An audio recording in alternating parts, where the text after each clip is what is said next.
So, welcome back to another inspiring episode of Relight Your Fire. I'm your host, Anita Goyle, and today we have a very special guest who needs no introduction in the world of business and entrepreneurship. He's a self-made billionaire, philanthropist, and the founder of one of the UK's most successful companies, Phones for You. His autobiography, Love, Pain and Money, is a powerful account of his journey to success. Please join me in welcoming the one and only John Caudwell to the show. Welcome, John. Hi. Thank you, Anita. I'm delighted to be here with you. Yeah, I know. I'm really, really looking forward to the show, and thank you so much for, for joining me to share your wisdom, your experience, your trials and tribulations, and the adversity that you've gone through in your life to be where you are here today. And I'm not sure about the wisdom, but what I can definitely attest to is the trials and tribulations and challenges. Oh, definitely. I mean, it's inspirational. I read your book about a couple of years back when we were with you celebrating for your 70th birthday, and I couldn't put it down. It was incredible. So what made you write your book and share your story? COVID. Yeah, what had happened is, really, such a long time ago, about maybe 35 years ago, people kept saying, oh, you really should write a book, it'd be fascinating. Because even then, the things that were happening in my life were sort of quite extreme one way or another. And there were lots of stories to tell. And I never had time. And I said, well, I just don't have time for those things. Maybe one day I'll do it, but I don't have time. And this went on for 30 odd years, people saying, you must do an autobiography, you must. Every time somebody saw me in a traumatic situation or a challenging situation or exciting situation, they all wanted me to do an autobiography. And then COVID came and we were all locked down. And I'm sitting there suddenly twiddling my thumbs thinking, well, I've still got a lot to do, but nowhere near what I had to do before, because partly all the weddings went, all the funerals went, all the charity functions went, all the socialising went. So just that alone freed up quite a bit of time from previously. So I suddenly found an autobiographer and went into it. And that actually started 12 months of tear-jerking conversations with my ghostwriter. No, that's incredible. And, your story, your early life, you shared everything so openly. You were vulnerable. And I know you've written lots of pieces also in the Mayfair Times, your articles there, just incredible stuff that you're sharing now. You say that you're an open book. You can ask any question we like. And, you and I have had some great conversations on all kinds of topics. Especially the early days. And I remember your journey in, the story I always share with you, and this image I have of you is giving out £5 notes for the dream that you had, driving in your Rolls Royce when you were, how old was that? 7 years old. 7 years old, yeah. Incredible. And look at the work that you're doing now in your philanthropy, in your 3 charities that you support, you're founder of. But what I'd like to know more about is what it was like growing up for you, your upbringing, and how that journey took you on to learning about or just becoming an entrepreneur. What happened? I think, if I look back now, it was a very harsh upbringing. But I didn't feel it was harsh at the time, because whatever happens to you in life, you deal with. And actually what happens to people is the bigger the trauma and the bigger the challenge, the stronger you get, unless you don't. And of course, that's the 2 options.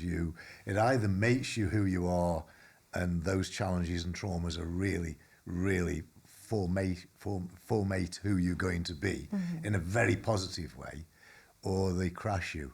And sadly, of course, as we know, with a lot of people, it crashes them. But I was lucky that I just learnt from them all. Life was very hard. I always remember it as an early memory.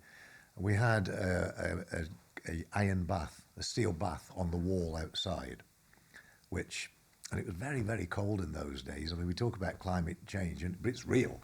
It was really cold in those days. Every time we took that bath off the wall, your fingers were frozen to the metal surface, and it would come in through the scullery into the back kitchen.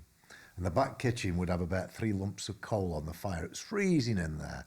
It wasn't literally freezing, but there was ice on the inside of the windows. And the 3 lumps of coal may have heated this room up to, say, 10 degrees. So it was really, really cold. And I'd be about, I'm not sure what age, but maybe 3 or 4 at the time. It's my earliest memory of sitting in this bath where I was allowed 1 kettle of boiling water only, and the rest was the freezing water out of the tap, with the 3 lumps of coal on the fire that were almost giving off nothing more than a glow. And you were sort of sitting in the bath only 2 foot away from the fire, but leaning over. And I don't know what happened, but I ended up falling into the fire. And all my arm got burnt all the way up because I was trying to get warm. And I must have stood out the bath, 3 years old, 4 years old, and just fallen in and ended up all burnt. And that's the earliest memory. But it was a tough upbringing because I was in the back streets of Stoke-on-Trent.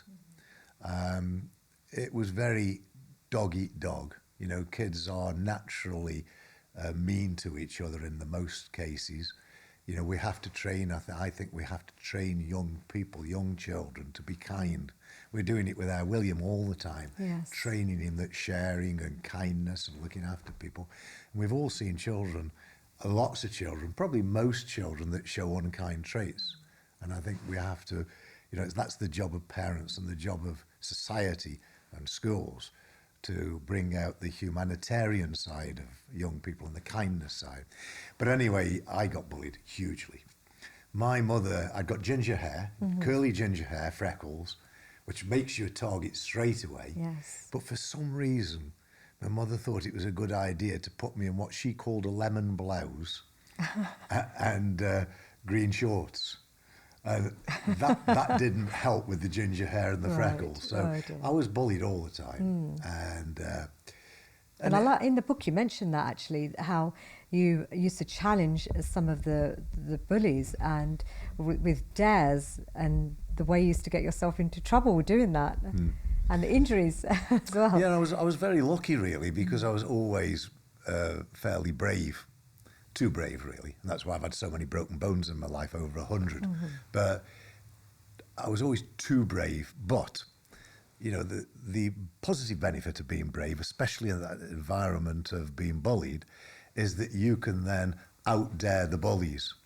And once they realise that you're much braver than they are, even though you've still got the ginger hair, curly ginger hair, freckles, and the lemon blouse, you end up becoming not a hero exactly, but you step above them in some way, which makes you more of a comrade in arms than the victim. Yeah, sure. And so from there, what kind of things did you do growing up to bring out your entrepreneurial spirit? Because that must have come from some kind of influence or a role model even.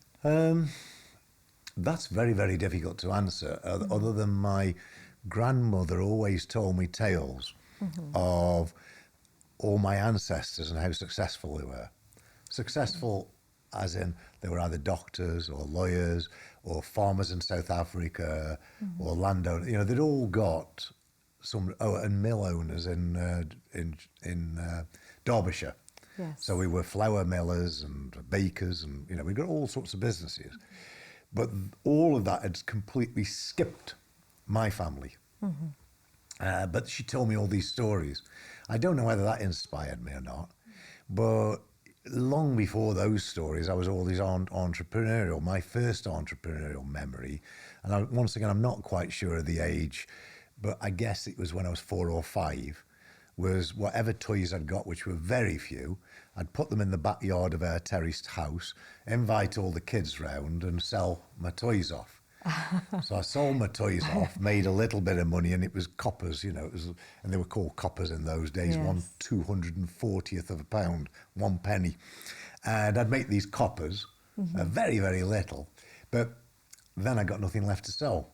So then I went round to all the neighbours' houses, knocking on the doors and asking if they'd got any of their kids' toys that they wanted to sell. And I'd accumulate some more stuff in order to do my next backyard sale. That's amazing. So that was the first entrepreneurial memory.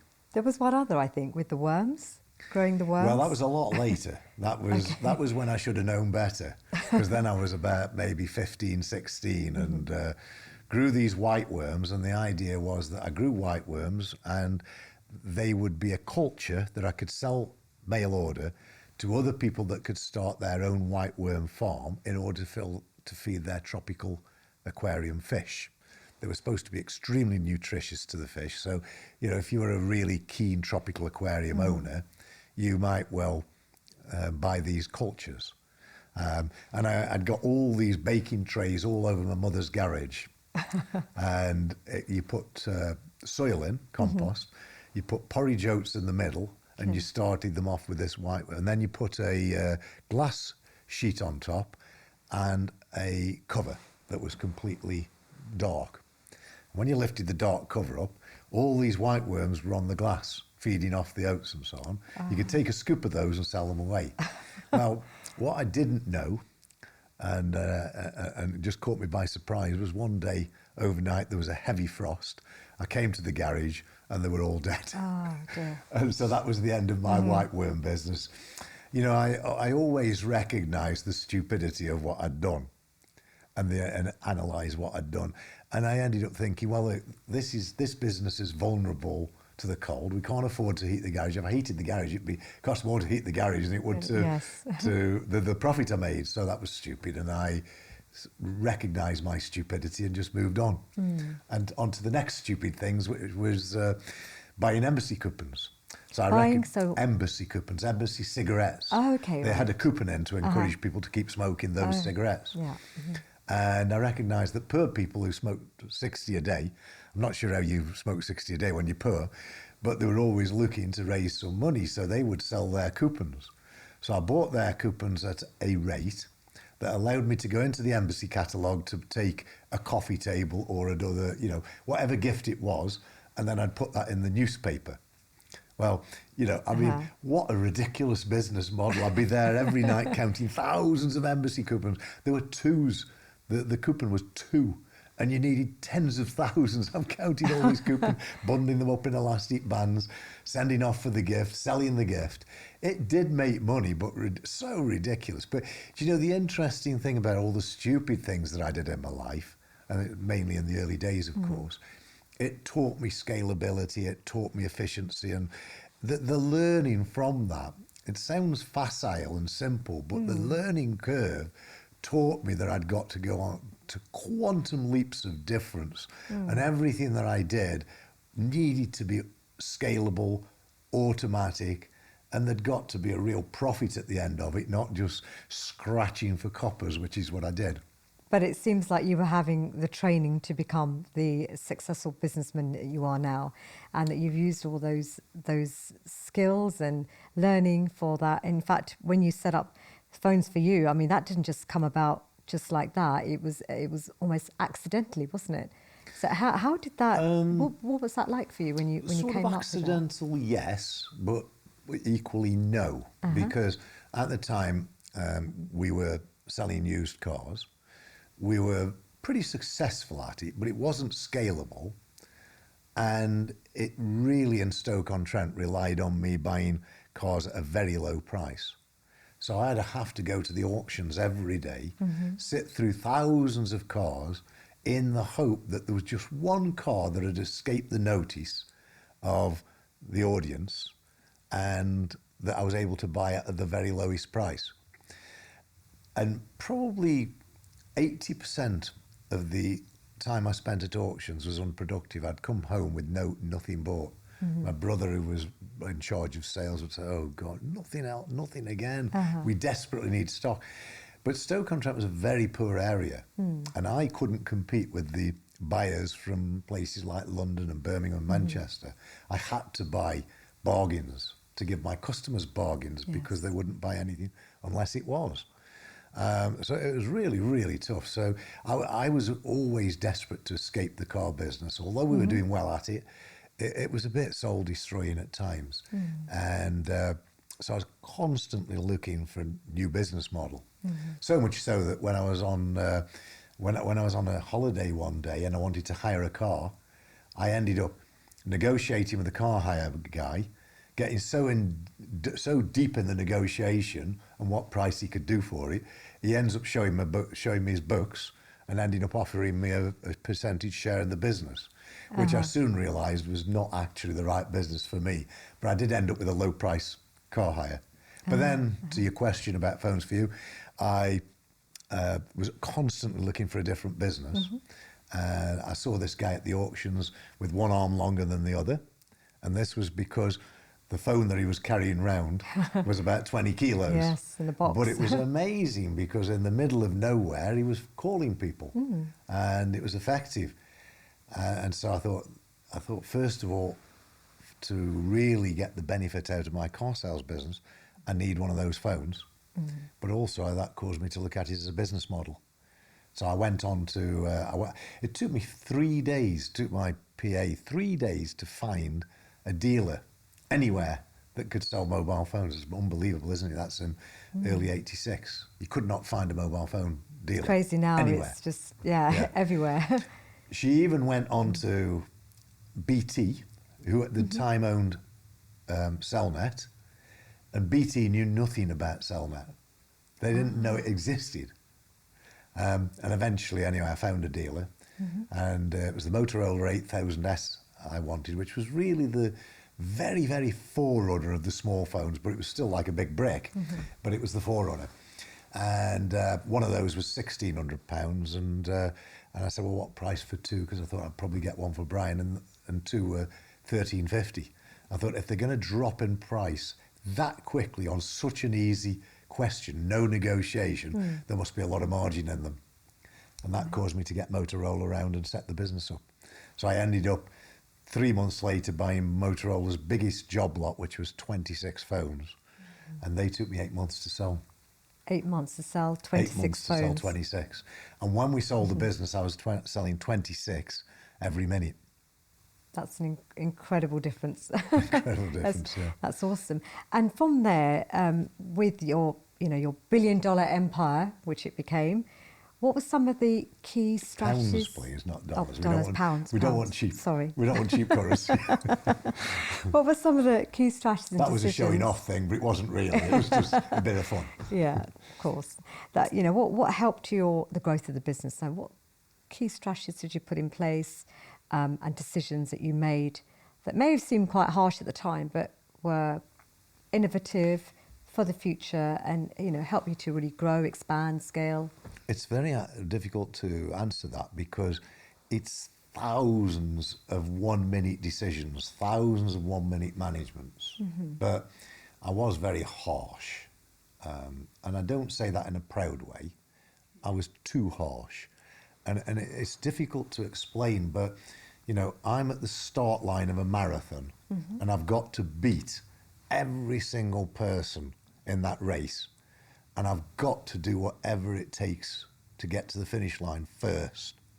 And it made me harsh. And my ambition was so phenomenal that I could not lose. It was impossible to lose. And I had to make really harsh decisions. But just to balance that out a little bit, fairness was always absolutely crucial to me. And I think that really came from the unfair treatment that my father gave me as a child. And it taught me that unfairness was really, really horrible. So I was harsh, but I tried to model myself on being as fair as possible whilst being harsh. So I never took any prisoners.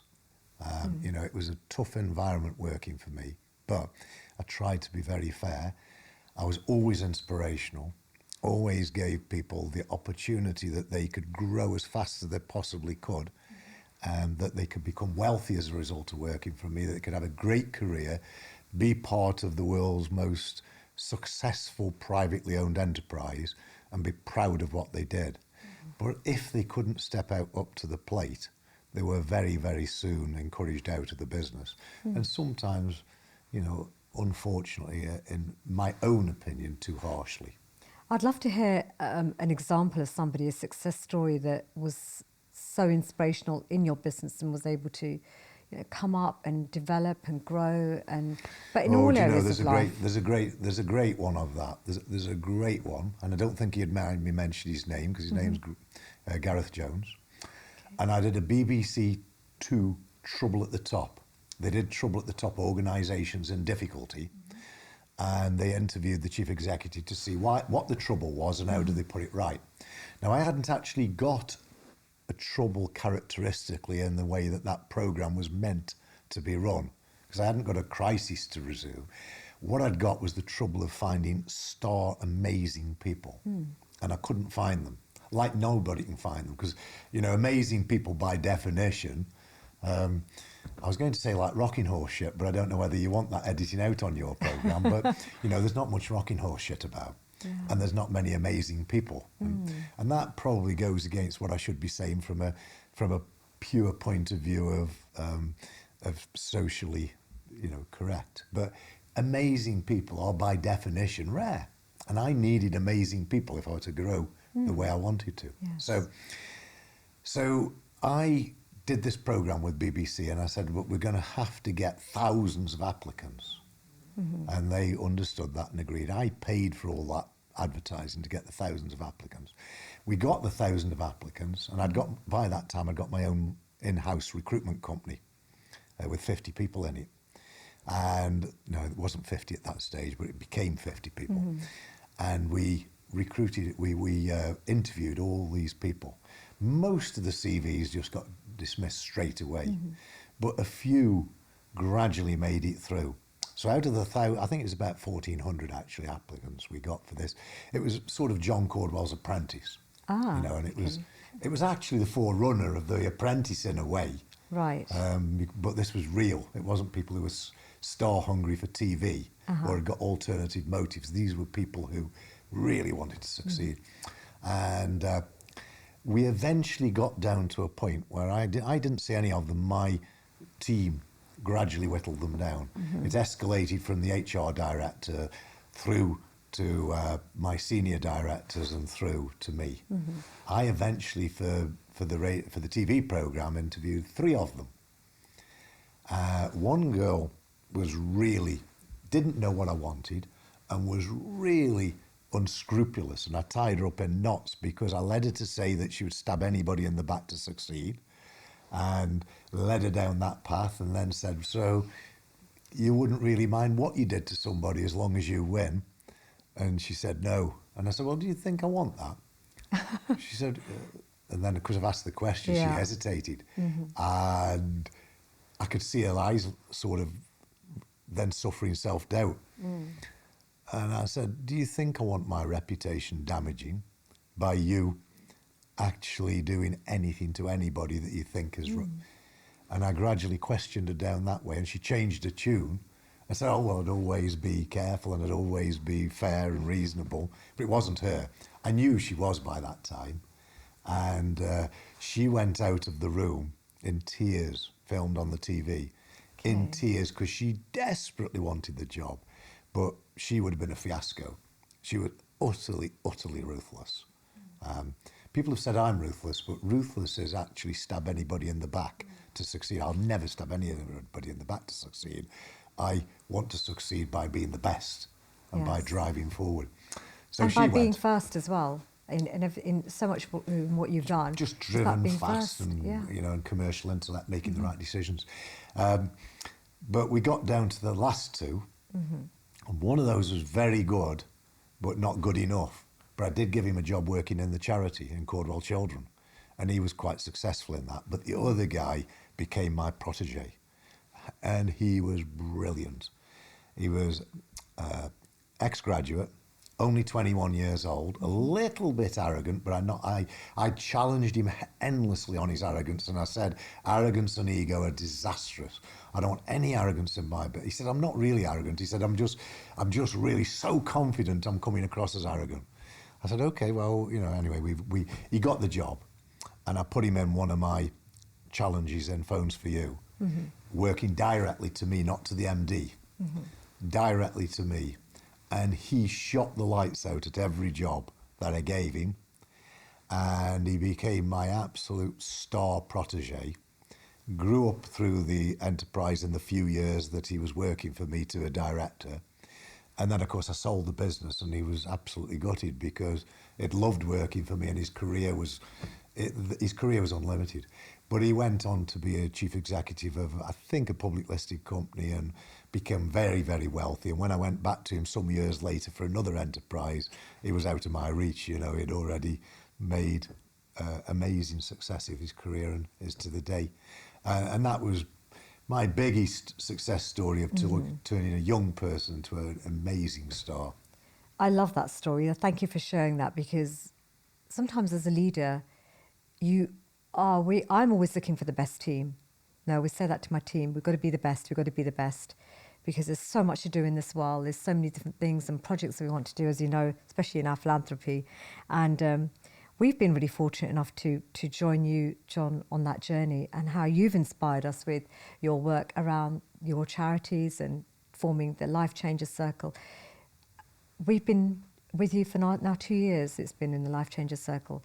So I'd love to hear a bit more about your philanthropy and your charities and what you're doing with growing the charities and raising more funds, and how you're bringing other philanthropists on board with you so that we can, really shine together and collaborate and just have a great time together as well, and make that huge difference to the communities, to young individuals that benefit so much from the resources that we're able to support them with. So yeah, share a bit about Caudwell's children, the Caudwell youth. I think firstly I would say that I would reverse something of what you said there, because I would say we were amazingly fortunate to meet you in Avnish, because thank you. You're very kind-hearted, very, very philanthropic, and you are inspirational as well, because you do such a lot to try and help the world in various ways.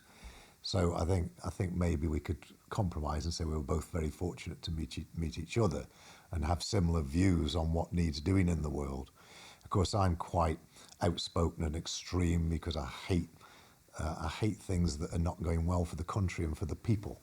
I hate the fact that the politicians get it all wrong and so on. So there's a lot of things that I'm outspoken about. You're a little bit more measured than I am. I'm a bit cutting about things that I see that are injustices in society, and the fact that government are causing so much stress.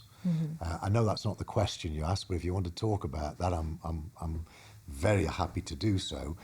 But I always was desperate to do the philanthropy piece, but I had to make my fortune first. And really, to do it properly, I had to sell out first, because the business consumed 60, 70, 80 hours a week of my time and all of my mental energy, whether I was at home or at work.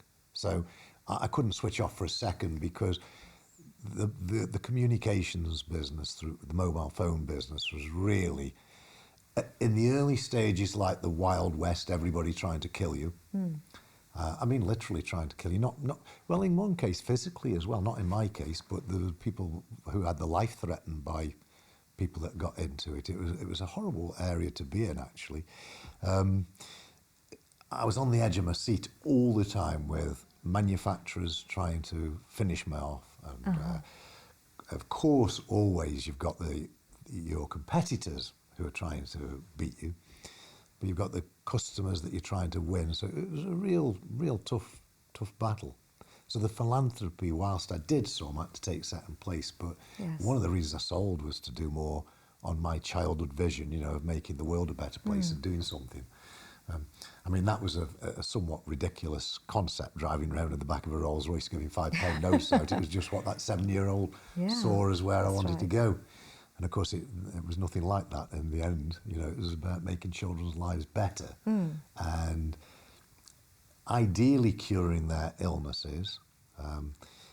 But it turned out that most of the applications for Caudwell children came from families with disabilities. So children with disabilities, some we could cure, but the majority, all we could aspire to was make their lives a huge amount better. Yes. And to the average onlooker, they wouldn't really say probably that child's life was made significantly better when they see the end result. But to the parents and the family and the child themselves, the lives were made endlessly better. And I just think, as a Western society, doing that for our disabled children is the absolute bare minimum that we can do when we're surrounded by such wealth and opulence, and to leave these children and these families floundering in the way that they do is completely and utterly unacceptable. I don't have the answer to that, of course, because government's only got so much money to spend. But we cannot leave those kids like that. So that sort of inspired me to just grow Caudwell Children to the nth degree, with the goal of helping every child out there that wants the help. We're a long way off that yet, but we have helped up to yet 70,000 children, and partially thanks to yours and Avanish's help, actually. But there's a long way to go. No, I so agree, and we have had the privilege of visiting your centre over at near Keele University, and it's an incredible space. I was just left like it. Yeah, it was just inspirational that you have created a great space for young people to come with their disabilities, with their families, to do all kinds of activities and get the support that they really need. So that was really great. And for us, it's like, wow, how do we go off and do more? And as you know, we've just started our new educational programme with Inner Spark. We launched it last week. And so, I think it's great that we're in this space where, as a Life Changers, as a member of the Life Changers Circle, we can also contribute some of our giving. Like you say, there's so much to do in the Western world. In the UK here, we're doing work with schools. We know there's a gap there with these workshops, and we can provide for free some kind of intervention that can help young people, especially in the world, in the challenges that they're living in today.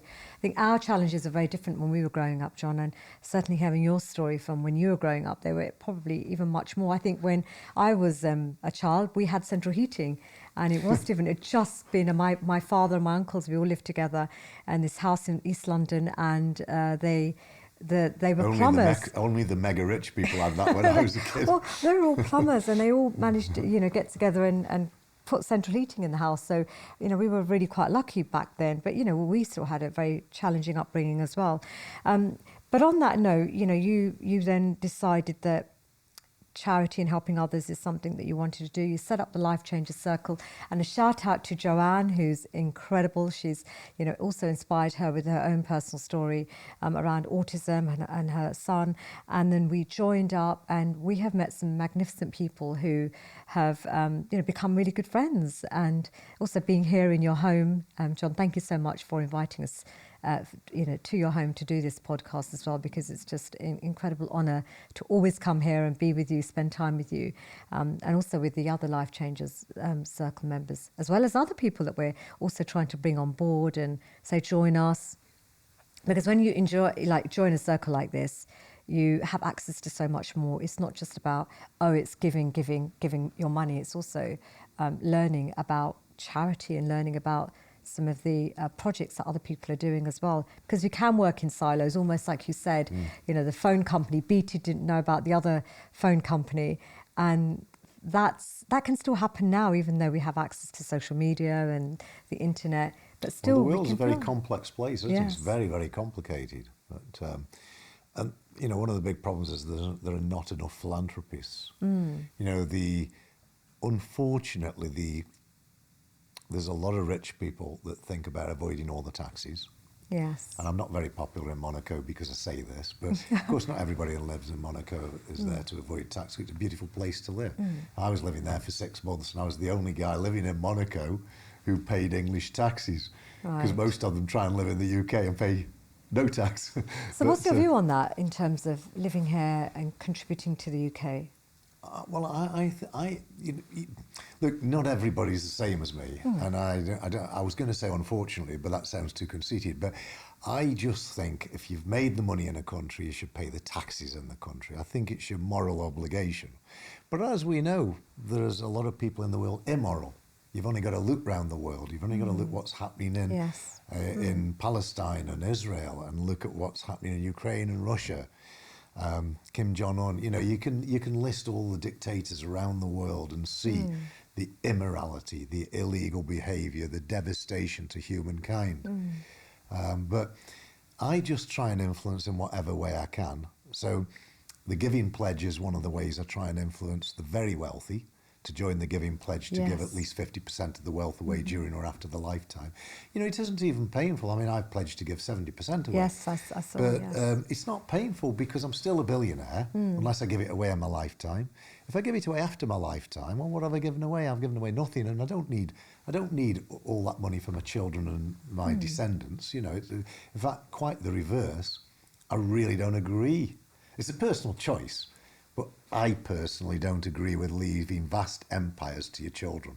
I don't. If they're working in it, that's different. If it's a working business and you leave the shares to them, that's different. But leaving huge wealth to your children, I don't think is a positive thing. I think keeping your children hungry and letting them find their own way in life, finding their own happiness, their own success, is much better than being trust fund babies. And so I don't really agree to leaving all that wealth. So it's an easy decision to me to leave 70% to other people, but just think of the difference that makes. I think the combined value, I'm not sure what the latest number is, but I think the combined value in the Giving Pledge, which of course Bill Gates and Warren Buffett instigated about 7 or 8 years ago, I think it's something like 250 billion pounds or more. It's huge. It's huge, yes. The difference that can make to people is just phenomenal. And if we could get all the billionaires, and there's only 6 or 7% billionaires in it at the moment, if we could get all the billionaires in, think of Elon Musk. You know, I said famously a short while ago that if I was Jeff Bezos, I would have increased my Giving Pledge to 99%. At 99%, he would still be wealthier than me and have everything he could ever want in life. But think of what a people's hero he'd be. You know, think of the good he could do it.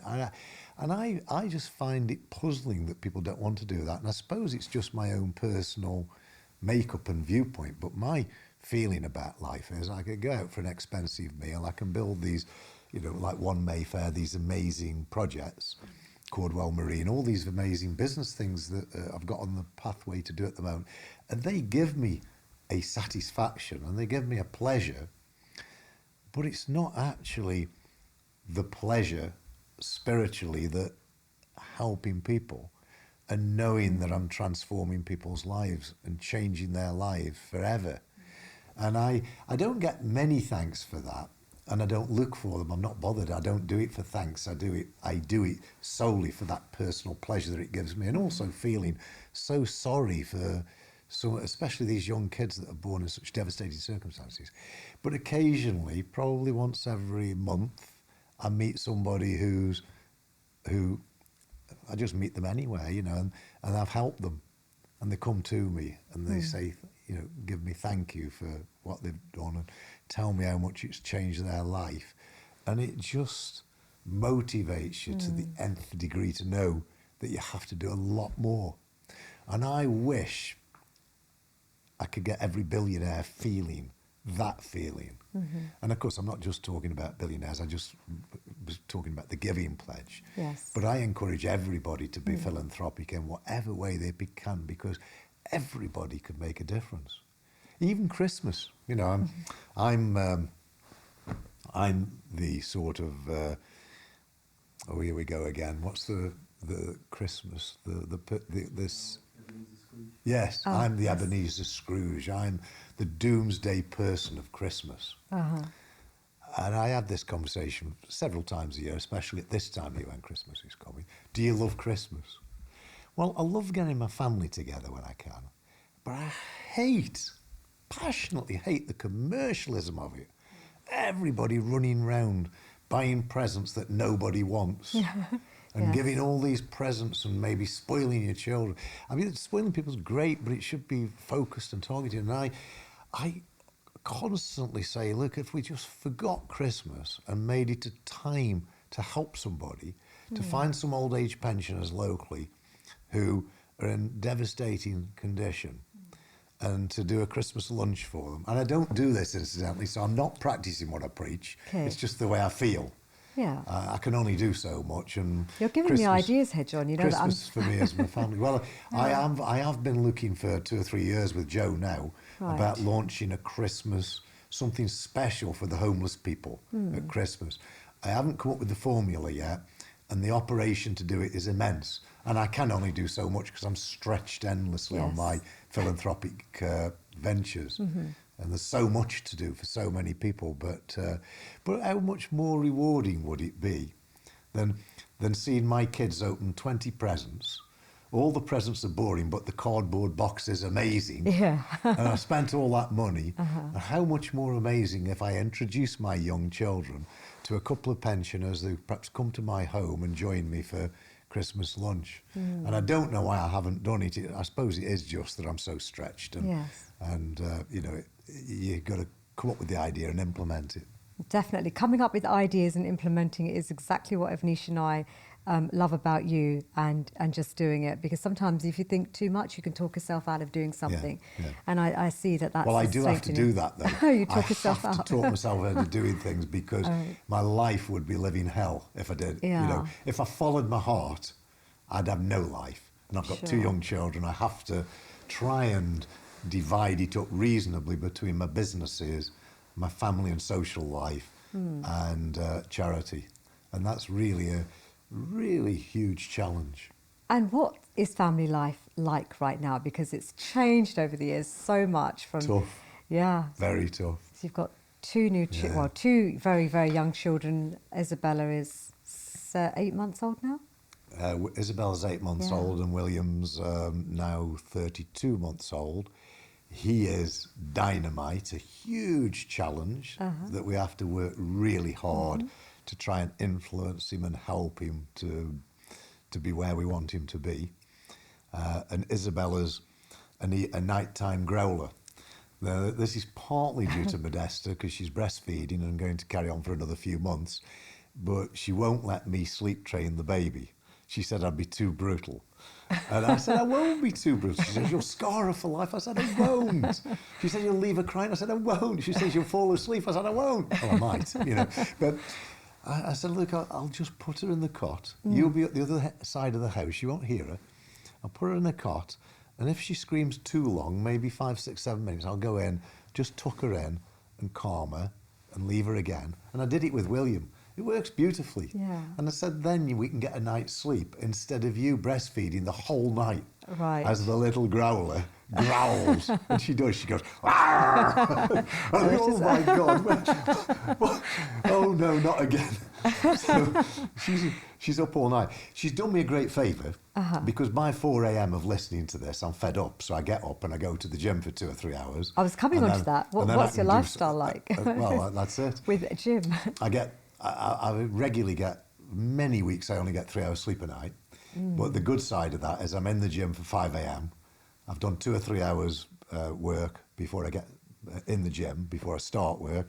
And then my working days extended. And then usually in the evening, especially when I'm in London, I'm out at a charity function. So it's a busy day, but fortunately I've got the energy to cope with it.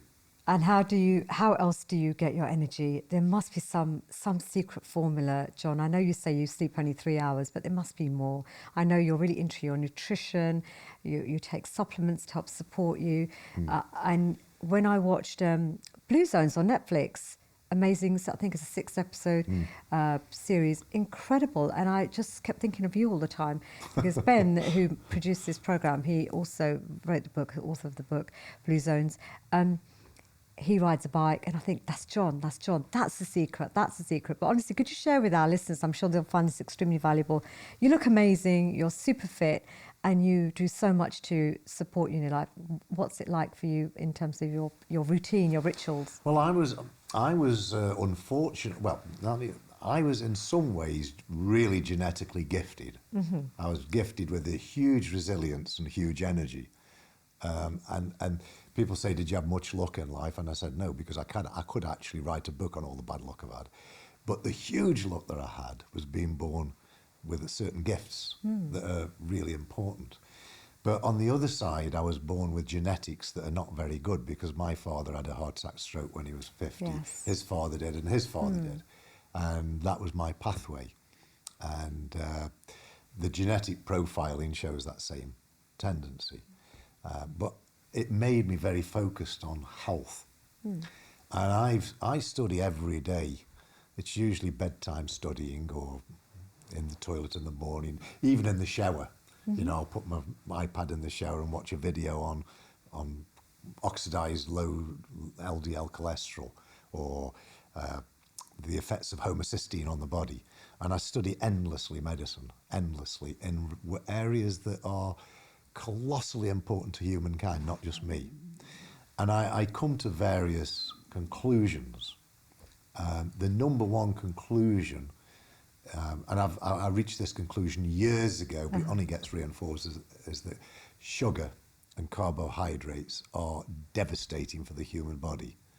Rice, devastating. Nobody will want to hear this, incidentally, because we all love it. I love rice and Bread, curry. devastating. Yeah. I could go on and tell stories about all of those products, but it's Yeah. too much for this. But if you're going to eliminate anything from your diet, it's rice and potatoes for sure. Dairy comes a close second. There's lots of things you should eliminate from your diet, but low carbohydrate is crucial, absolutely crucial to energy, mental health, physical health, long-term well-being. Sugar is really, and by sugar, of course, I'm not talking about white sugar. White sugar is better than rice. White sugar is better than potato. I'm talking about the foods that turn into very, very high glucose in your blood sugar very, very quickly. And they are at the root of all evil. They're not the only evil, they're contributories to that evil. But that then led me on to the investigation, well, if somebody's on low carbohydrate, what else do you need to eliminate? And the answer to that is all inflammatory foods, which unfortunately in the supermarket is 95% of. Yes. It's all processed foods, it's all dairy, and it's so many other things as well that you've got to understand. It actually means that you need to be a PhD in nutrition because there's just so much complication but you can take the low-hanging fruit. And the low-hanging fruit is eliminate sugar and carbohydrates from your diet. But then it gets more complicated than that because then you've got your genetic profiling for those people that are interested enough in health and wealthy enough to do these things. You can then take it a lot further and see what your weaknesses in your genetic profiling in your methylation processes and all the things that are going to affect your health. And you can come up with a formula to really have the healthiest life you can possibly have genetically, because it is partially, pre-programmed. But for your listeners, the one things that I would say are essential is remove carbohydrates, include supplements such as vitamin C, vitamin B complex, K2, D3, and that K2 and D3 can be taken in balance because they work synergistically in the body, and zinc. Those alone will really have immense health-giving benefits. There's so much more you can do, but it just gets too complicated. No, for of course, today. but you're a living example of this, and you've been doing that for the last time. How many years have you been really in this space of health? Well, I get increasingly health conscious the more I realise how much is wrong with my body. So I go from one fiasco to another. Yeah. But I suppose I've always been keen on exercise because that gives you physical strength, physical fitness, and the ability to perform longer and harder. So I've always been very keen on that. Not always been able to implement it because the demands of the business are taking too much of my time. And exercise is crucial. So I've always had exercise as one of those crucial components of health.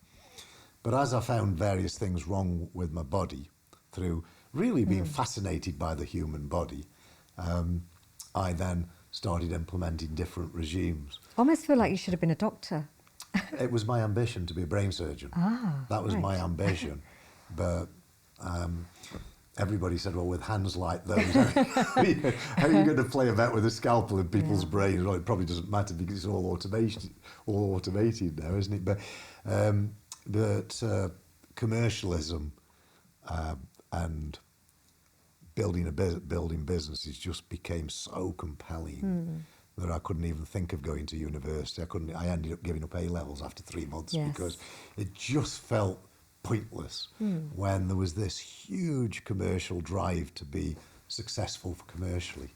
But I definitely if I'd have been an academic, it would have definitely been a doctor. It wouldn't have been a GP. Okay. Because there's not many of those that really had much value to us. They just give us tablets and send us away. It would have been more of a functional medicine GP. So it would have been probably a specialism, perhaps in cardiology, but then not an ordinary cardiologist, but a cardiologist with a functional medicine training as well, so that you understood the whole body instead of just your bit of cardiology. Well, we won't go into statins on this podcast. Maybe we'll save that for another time. Not that I'm an expert. But, John, thank you very much for sharing that and what you do. And also, you and Modesta have, you're cyclists. Like, when I see you, when we've been away together, we've seen you get up early morning, go cycling around the island and then come back. And we've just woken up and gone for breakfast. So how do you manage that stamina, the mindset around that, waking up in the morning and just being out there, outdoors? It is being genetically gifted. I mean, it is. I mean, and I'm not meaning that to sound boastful. It's just a fact. It's quite the reverse, actually, because it's just what the luck of earth. Of course, the bit that I can be proud of is that I have the drive as well to make it happen even when I don't want to, even after a late night or whatever. Like this morning, I was quite tired because Modesta got in quite late. She's on the girly weekend and got in quite late, and then Bella was, growling all night, so I didn't get much sleep. But I was in bed still at 7 o'clock, and I looked at the watch and I thought, oh my gosh, I better get down to that gym because I hadn't got the time. So I got down and did my hour. I only did about an hour this morning. So there is a drive, and that, I'm proud of my drive. But I'm just lucky that I was gifted at birth with that. In the same way that I was unlucky to be gifted some of the DNA problems I've got that make me susceptible to mercury. So fish. See, I could talk to you for hours, but it's not this podcast's job. But fish. People should really be cautious about fish. They think, oh no, meat, let's eat fish. Fish is dreadful if you've got the DNA SNPs. SNPs, by the way, are the DNA pathways that are blocked. And if you've got the DNA pathways that are blocked that stop you detoxifying on mercury, fish is horrendous for mercury, especially tuna. Tuna is something nobody should ever eat, ever. Not even once a year, just never tuna. John, I love it when I get you started on this. I know, I'm sorry, I can't shut up. No, I love it. I get right. This is so fascinating. But some people can eat loads of mercury, and the detoxification pathways will get rid of it for them. Exactly. Others, no matter how well they do, it's going to go to the brain. And just, it may be interesting for your listeners, especially those that understand the hat trade from years ago. Have you heard the expression mad as a hatter? No, I've heard of but no meaning behind it. I've heard of it. Yes. Mad as a hatter? Yes, yeah. A hatter was somebody who made hats in the old days. And the expression mad as a hatter came because they were in the millinery trade and the hat trade, they were using mercury. Not quite sure what for. I'll have to look it up because I do tell this story. I think it was to stiffen the fabric and the felts, but they used a lot of mercury. And the mercury went into the brain and caused complete mental illness, mental breakdown. They became absolutely mad. And mercury in the brain, mercury is the third most toxic metal on the planet after uranium and plutonium. Wow, and they're radioactive. And all of those people out there are eating fish and saying how healthy it is. It's horrendous. But it's back to the point, if you can detoxify the mercury, then fish is full of omega-3 and it's a really great food to eat if you can detoxify it. And if you've got the right gene for that pathway and as well. And if you've got that pathway. Because I did that genetic test and I struggle with detoxification. Oh, do you? Yeah, so And did you check your mercury level? I don't eat fish and meat, but I didn't check that. Oh, you don't eat no. fish? Yeah, I don't eat fish and I don't eat meat. So being vegetarian, I'm not. Look what we're doing all over the world. We're putting mercury amalgam fillings into which I do have. teeth. And those amalgam fillings are leaking mercury into your system on a daily basis. It's dreadful. But we're still doing it, especially in third world countries, but even in Britain, we're still doing it to people. This must really make you quite angry at the health inequalities that exist because saving costs, how the government are, like you say, you go to a GP, Well, you you don't get want to get me medicine. started on that one. You'll need, Okay. you'll need Should a we leave 10-hour that another podcast. one?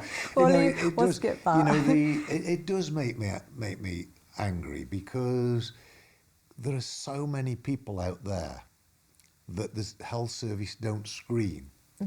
And by not screening them now and spending £20, they cost themselves thousands or hundreds of thousands later on. And diabetes is going to be responsible for the entire National Health Service budget in this country and in America in about 15 years' time. So what are we going to do then? Now, diabetes doesn't just come on and you're a diabetic. Diabetes is created from insulin resistance. I mean, there's actually other forms of diabetes, but the number one problem is created by insulin resistance. And insulin resistance takes 20 years approximately to build up to serious insulin resistance that's then going to cause diabetes. It's a simple test to do a fasting insulin. Yes. And if your fasting insulin is high, you're on the pathway to metabolic syndrome, in serious insulin resistance, and diabetes follows from that, which then causes heart attacks, strokes, blindness, neuropathy, amputation, you know, all of those horrendous things that happen to people. So why wouldn't we screen if somebody's overweight, 40, 50 years old, overweight? Why wouldn't we do a quick, simple insulin test? Fasting insulin. Fasting insulin test, and just see what their metabolic health's like, because then we can advise them. The trouble is a lot of people won't follow the advice, but at least they're armed with the information. It's their choice then. And people sometimes have the advice or the information and they may act on it a little bit later down the line when they can still do something about that and reverse some of those impacts or the effects of diabetes. So, John, if you had some really good advice for young people, you know, you and I are passionate about working with young people as an entrepreneur, what would that advice be if they were anything in their life, overcoming challenges, becoming more resilient? What would you say? I think it's difficult to be specific on that one. And my generalisation answer sounds a bit twee, really, but it is what I believe. And that is to try and find happiness, whatever that is, and to leave the world a better place than you found it, which is what I train my children to do. Now, if you leave the world a better place, it means that you're doing far more for society than you're taking out. It means that you're contributing, not necessarily every day, but you're trying to look at the way you can contribute positively to a person's life who is less well off than you in whatever way that is, supporting them in some way. So that's the leave the world a better place piece. It might not be anything big, it just little things that you do that put you on the positive side of that balance.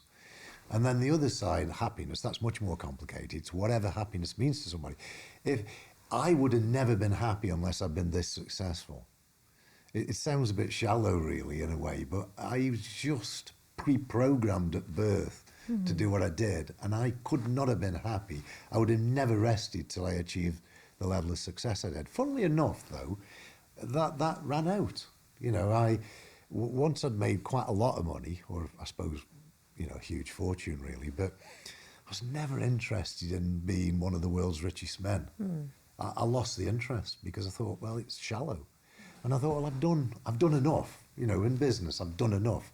And I've still got these other exciting projects around, but they're nowhere near as exciting as changing children's lives in Caudwell Children and Caudwell Youth. And Caudwell Youth's my big ambition now. I mean, Caudwell Children, yes, of course, but helping young people to be great instead of criminals.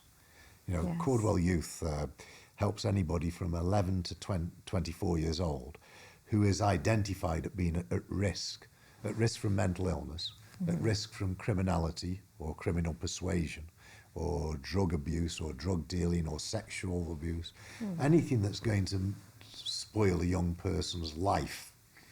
And we put a one-on-one mentor with that young person, so they've got somebody, a very credible person to relate to, who can form a bonding relationship with them and steer them through some tricky times and get them through in such a way that instead of becoming a criminal and burgling people's houses and damaging the lives of us, sometimes traumatically damaging the lives of us, eventually being criminalised and maybe put in prison at a cost of £500,000 per year to the government, and their own lives being destroyed forever, being branded as a criminal and never being able to break out of that loop.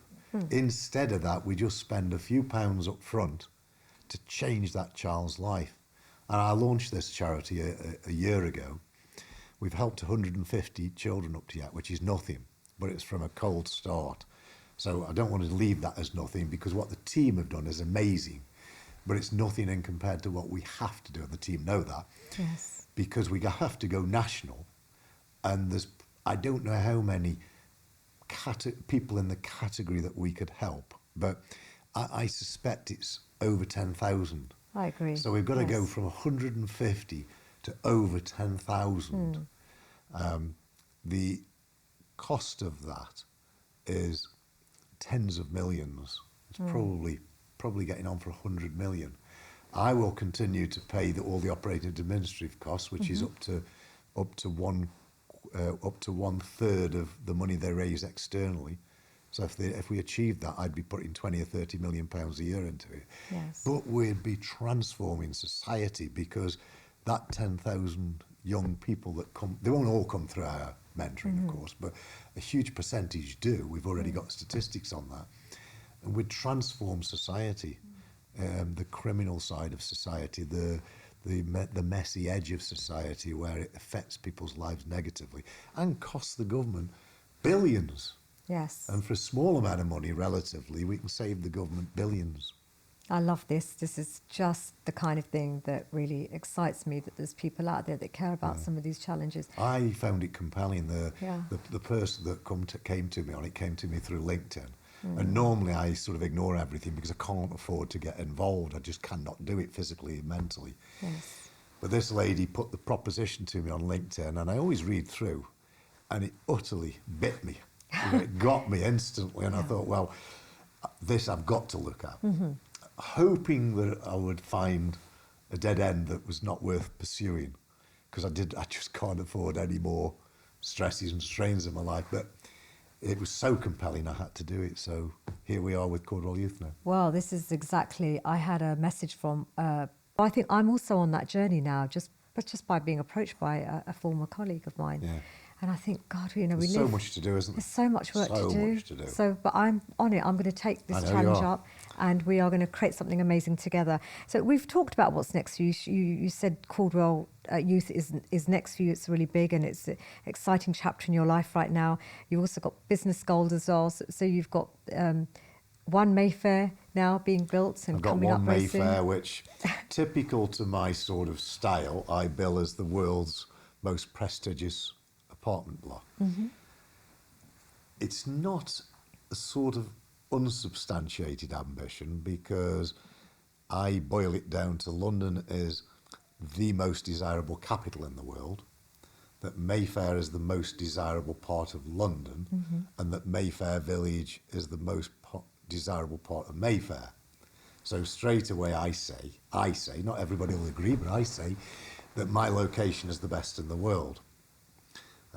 Then what my challenge is to build the most amazing apartment block that does justice to the most amazing location, and that ends up with my billing as the most prestigious apartment block for somebody who wants to live in the world. So that's my ambition. Yeah. Whether I'm seen to achieve that or not sort of doesn't matter. You don't have a goal in life, you never get there. And that is my goal. So every mortal thing I do in that building is designed to get to what I would term the most prestigious living space in the world. I love that. I love the way you use goal, because that's so important. I know Vanish and I, we're doing a goal setting vision board workshop. We do it at the beginning of every year, New Year, and we say to people, having goals is so important, because every activity of your day it's driven by that goal. Driven by that goal, and the satisfaction you get from that, and the drive, and the joy of life, that aliveness that you feel, and that's hugely, hugely important. Today, we have just explored so many different areas of your life, John. It's been absolutely incredible. There's so much more. We're going to have to do another one of these, I think, again. And I'm sure that you've added huge value to our listeners. So what an incredible conversation that we've had today. And thank you for sharing your life, your personal journey, your insights, and the huge importance of resilience and giving back. I say it's not about giving back because we haven't taken anything, John. It's about giving and paying it forward. I agree with you there. When people, do you know, it's interesting you say that, because people used to say to me, do you feel the need to give back? I said, no, why do I need to give back? What am I going to give back for? Yeah. It's just a twee saying, isn't it? But I just think we should all give to make the world the best place we possibly can, regardless. It's not giving back. It's doing what we should do as human beings. Yes, absolutely. It's funny you should say that, because we've never talked about that. We haven't, no. It's not giving back, no. I think I have spoken about that in my other episodes as well of the show with other philanthropists, but I think it's so important that we bring this to everyone's attention, because we use it just so freely. We should think about the language that we use and the meaning that we give it. So if you take the average person in the street, how are they going to give back? Because they might say, well, I've had nothing. Yes, absolutely. It's not giving back. It's every one of us trying to contribute to changing a person's life as many times as we can every year. And if we all aspire to that in whatever way that is, it might just be helping an old lady across the road, or it could be the smallest of things. But if we just think kindness and think like that, we're doing a great job of trying to make the world a better place. And that is a crucial message, is thinking kindness, giving, and also happiness, finding your own happiness. So you have that most unique story, and it's been very, very inspirational sitting with you here in your amazing home. And I hope that it reignites the fire in all of our entrepreneurial-minded listeners and anyone else that wants to improve their life and just have, just the aliveness and the amazingness that life has to offer. So thank you very much, Sean. Pleasure. Awesome. Great pleasure. Thank you. Thank you. I know we finished now, but I just noticed the badge that you're wearing in a spark. I just wondered what that was. I know you're doing something, but I'm not quite sure.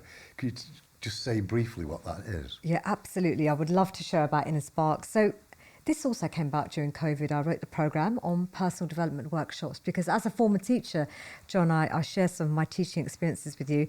I felt that we needed to do something in schools, especially when schools reopened after the lockdowns.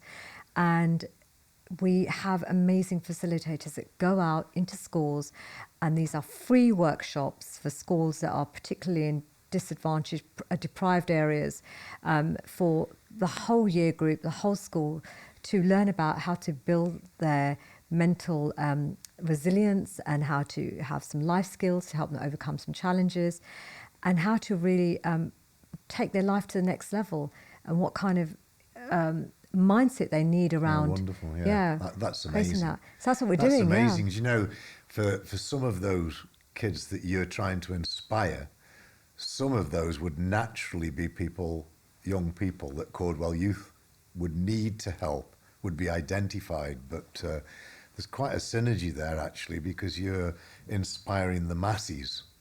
And, absolutely. We're trying to look after that segment of the masses that probably are so vulnerable that they need extra help. And this access to education is, you don't get that always everywhere in the right way. Yeah. We've worked with 57,000 children over the last 2 years now. Oh, amazing. And we are looking at working with 1 million over the next 5 years. So it's a great goal and a very ambitious target for us, but we believe with all the support and help, the collaborations with the other charities, we can do this. You know, our biggest job in life, in a way, is not even that.